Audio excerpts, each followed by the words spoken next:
अस्सलाम वालेकुम। कल वाले लेक्चर में हमने चार पार्ट्स ऑफ स्पीच पढ़े थे। Noun, pronoun, adjective and verb. तो उनको अगर हम थोड़ा सा रिकॉल कर लें तो हमने कल पढ़े थे रूल्स टू स्टडी। इसके बाद नाउन्स पढ़ा था, नाउन की डेफिनेशन, उसकी एग्जांपल, फिर उसकी प्रैक्टिस के लिए चंद सेंटेंसेस मैंने दिए थे। ये सेंटेंसेस हैं 5 ये दिए थे और 3 खुद से लिखने के लिए कहे थे। उसके बाद हमने प्रोनाउन किया था एग्जांपल्स के ज़रिए, डिटेल से पढ़ा था प्रोनाउन। प्रोनाउन के बाद हमने उसकी एक एक्सरसाइज दी थी और उसके बाद एंटीसीडेंट पढ़ा। एंटीसीडेंट के बाद एडवर्ब वर्ब पढ़ा था।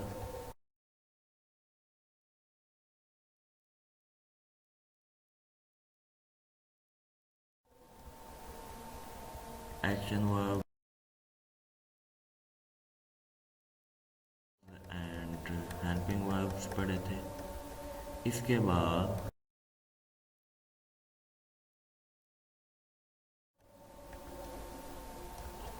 वर्ब प्रैक्टिस के लिए चंद सेंटेंसेस दिए थे मैंने। एंड पर एडजेक्टिव पढ़ा था। एडजेक्टिव वो होता है जो नाउन को या प्रोनाउन को क्वालिफाई करता है। इसी तरह एडजेक्टिव के एग्जांपल्स हैं जैसे रेड हाउस, या यहाँ पर है she was grateful for the.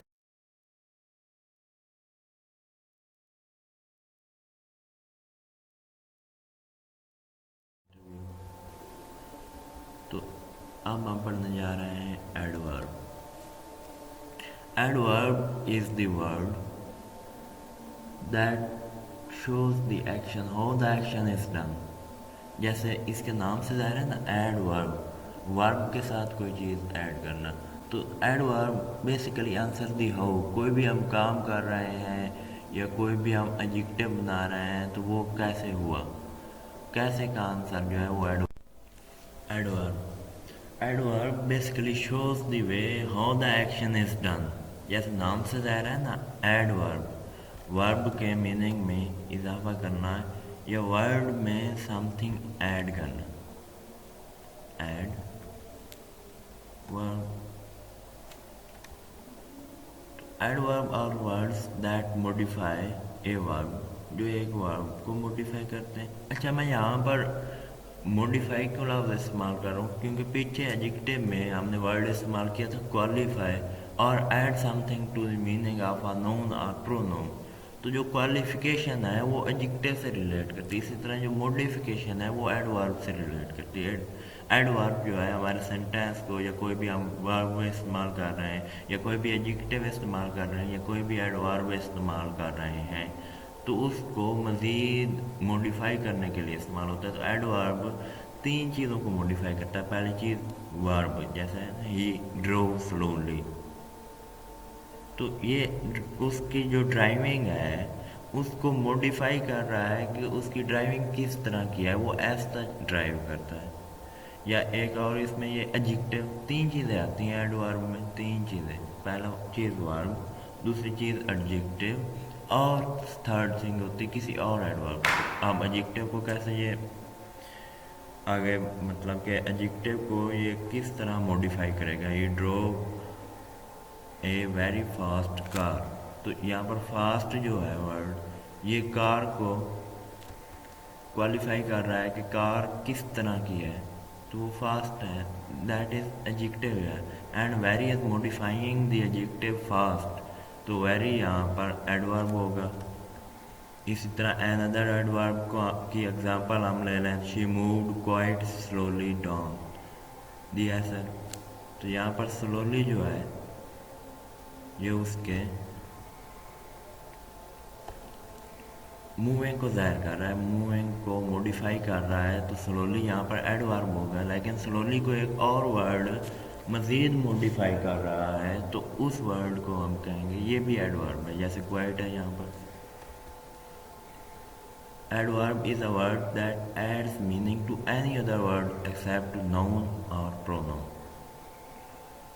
Some adverbs can be identified by their characteristics, ly, suffix. Adverb answers the questions such as how, when, where, how much, मतलब कि वर्ब के बारे में या टाइम देता है। इसके बाद make clear the difference between adjective and adverb. जैसे मैंने पहले भी बताया कि एडजेक्टिव जो है वो क्वालिफाई करने के लिए इस्तेमाल होता है, और एडवर्ब जो है वो मॉडिफाई करने के लिए, किसी भी टेंस का या किसी वर्ड की मॉडिफिकेशन के लिए इस्तेमाल होता है। सम एग्जांपल्स हम अगर ले लें तीनों केसेस की, तो पहला केस क्या है? पहला केस ये है कि एडवर्ब एक वर्ब को मॉडिफाई करता है, तो इसके एग्जांपल ही वर्कड द सम क्विकली, तो उसकी वर्किंग को ये शोर कर रहा है कि how did he she work और ही वर्क, तो यहाँ पर क्विकली एडवर्ब है। या next example, this flower is very beautiful, तो how beautiful is the flower, इस आंसर का जवाब एक लफ्ज़ वेरी दे रहा है। वेरी जो है ब्यूटीफुल को मॉडिफाई कर रहा है कि कितना खूबसूरत है। इसके बाद she pronounce the word quite correctly, तो यहाँ पर करेक्टली को मज़ीद मॉडिफाई कर रहा है वर्ड क्वाइट, तो क्वाइट भी यहाँ पर एडवर्ब है। इसके बाद she ran fast in the race, तो यहाँ पर फिर एडवर्ब आ गया फर्स्ट काइंड एडवर्ब की, कि ये वर्ब को मॉडिफाई कर रहा है डायरेक्टली फास्ट। तो ये किस क्वेश्चन का आंसर दे रहा है? How did she run. Adverb practice के लिए सेंटेंसेस हैं।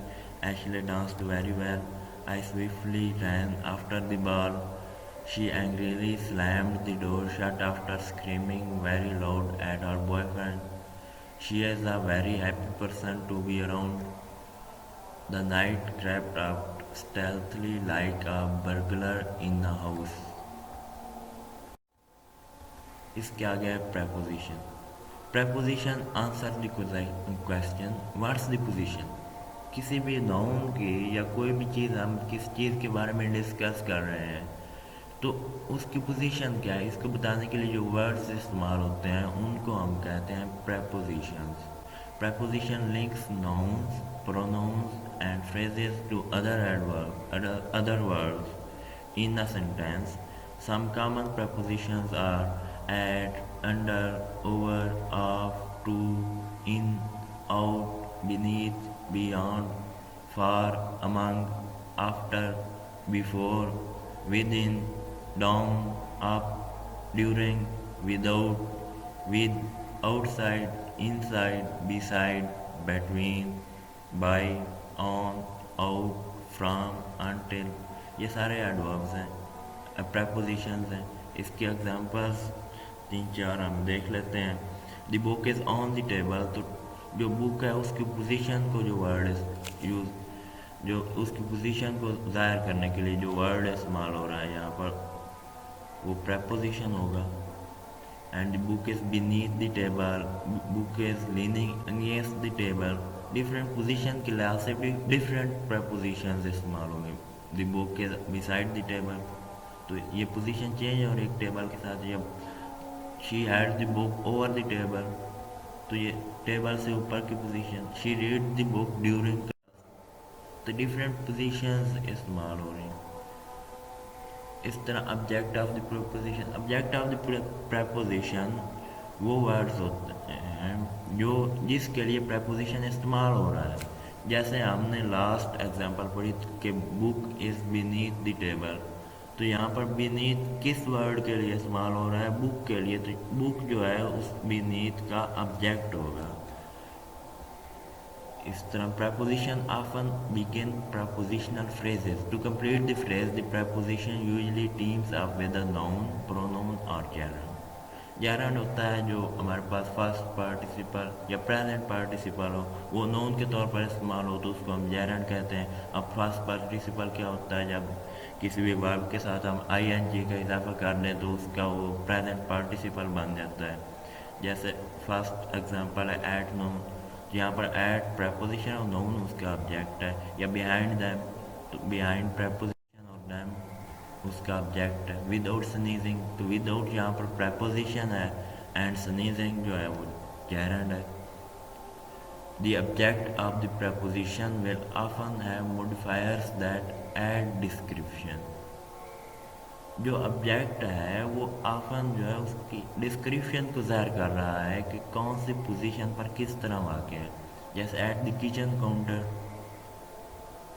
या बिटवीन अस ओनली, तो यहाँ पर between preposition us is the object of preposition और only is modifying that object and preposition without completely finishing। तो यहाँ पर finishing जो है वो हमारे पास ऑब्जेक्ट ऑफ preposition है एंड completely इसको मज़ीद modify कर रहा है, तो modifier of the preposition होगा। इस तरह infrequently a class will be the object of the preposition। Class क्या होता है? एक सेंटेंस का पार्ट होता है बेसिकली, जो सेंटेंस दो पार्ट से मिलकर बना हो। जैसे the book which he read is lying under the table, तो यहाँ पर विच ही रीड एक क्लास है जो सेंटेंस का एक पार्ट है। तो इसी तरह एक और, in class today we talked about that mister Abbas expect in our next research. ऐसे तो अबाउट किसके बारे में, अबाउट किसके लिए इस्तेमाल हुआ है? अबाउट एक क्लास के लिए इस्तेमाल हुआ है। What mister Abbas expects in our next research. ऐसे तो अबाउट यहाँ पर preposition होगा और इसका ऑब्जेक्ट जो होगा ये पूरा सेंटेंस होगा, what mister Abbas expects in our next. ऐसे तो ये पूरा सेंटेंस इसका ऑब्जेक्ट है। preposition प्रैक्टिस के लिए चंद सेंटेंसेस हैं। I don't want to go before the जज tomorrow and you toss the ball into the air. Sina quickly ran across the yard. Christian walked inside the house to get his dad. Calvin is a great musician and often plays shows around the country. एक और छोटी सी assignment है आपके लिए कि जितने भी prepositions you can think of, जितने भी प्रोपोजिशन के बारे में आप ख्याल कर सकते हैं वो यहाँ पर लिखें। इसके बाद है कंजक्शन। कंजक्शन होता है जो वर्ड्स को आपस में जॉइन करने के लिए, क्योंकि वर्ड्स के दरमियान रिलेशनशिप कायम करने के लिए इस्तेमाल होता है। This word is from Latin con meaning together and जिंगर meaning to join. A conjunction is a joiner, a word that connects part of a sentence। जैसे कोऑर्डिनेटेड कंजक्शन है एंड, और, बट, फॉर, नॉर, सो, या। तो conjunction को हम mainly दो types में डिवाइड कर सकते हैं, एक सबऑर्डिनेटिंग कंजक्शन एंड एक कोऑर्डिनेटिंग कंजक्शन।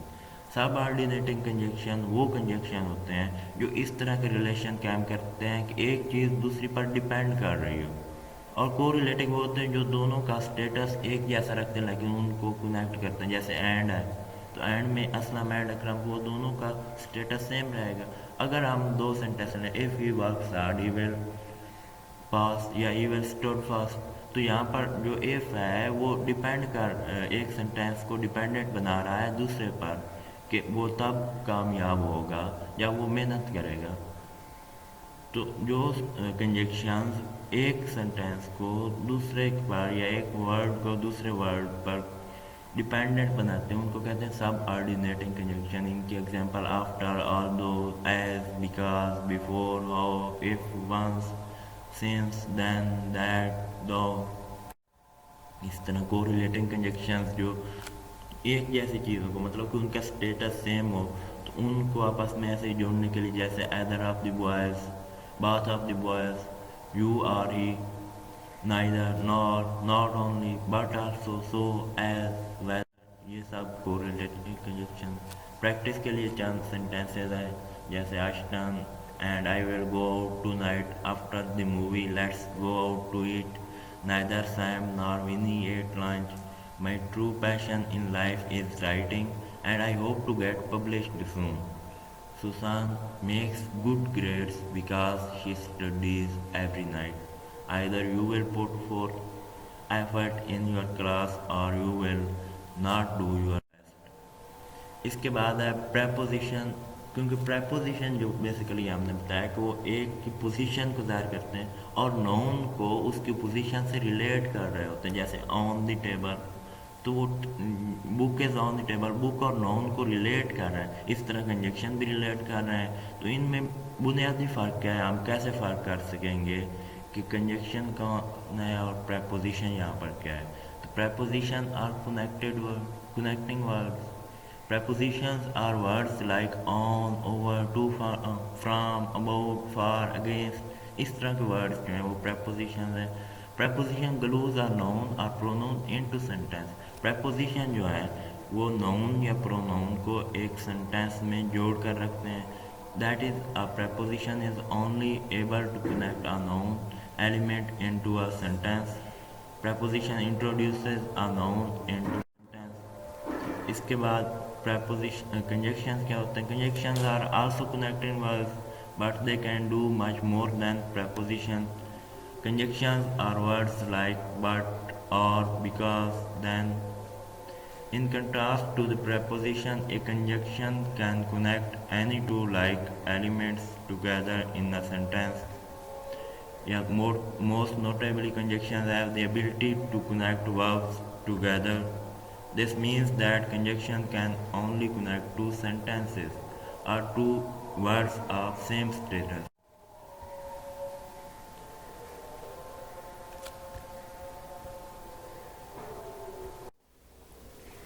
एक छोटी सी एक्सरसाइज है आपके लिए कि यहाँ पर देखना है कि कौन से जो सेंटेंसेस है उनमें प्रपोजिशन इस्तेमाल हुआ है और किन किन सेंटेंसेस में कंजक्शन इस्तेमाल हुआ है। जैसे I want to read a book beside the race, तो यहाँ पर बिसाइड एज अ प्रपोजिशन इस्तेमाल हो रहा है।